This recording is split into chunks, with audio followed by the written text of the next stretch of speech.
Brownlee to the rescue, lumilitaw na naibalik ang order pagkatapos ng halftime break ng i-outscore ng Gilas ang Thailand 27-15 sa third period para kunin ang 68-50 lead sa huling 10 minuto.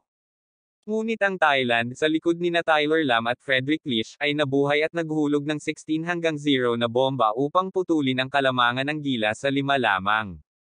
Sa isang laro kung saan hindi nakabili ng basket ang Gilas mula sa malapitan, pinangunahan ni Brownlee na piyansa ang Gilas sa isang nakakahiyang pagkatalo. Naisalpak niya ang isang malawak na open triple para itulak ang Gilas ng 8, pagkatapos ay humablot ng isang defensive rebound at pinakain si Perez para sa isang layup upang maibalik ang double-digit na lead. Nagdagdag siya ng 2 pang free throws para mapanatili ang Thailand sa huling 2 minuto. Walang magandang shooting night si Brownlee, 8 of 27 lang, ngunit ginawa niya ang mga krusyal na basket kapag kailangan ito ng koponan. Sa pangkalahatan, ito ay isang hindi kapani-paniwalang masamang araw ng pagbaril para sa Gilas sa loob ng pintura, na may maraming hindi nakuhang drive at putback na nagpapahintulot sa Thailand na manatili.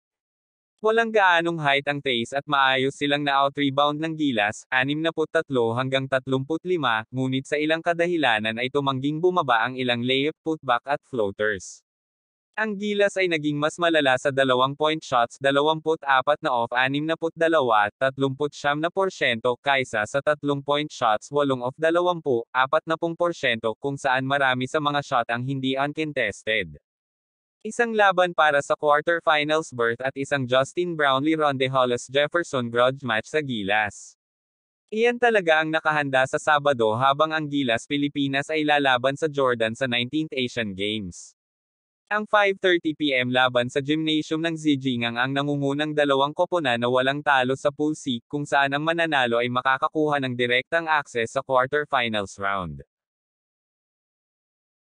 Huwag mo kalimutan mag-like and subscribe sa aking channel. Maraming salamat po.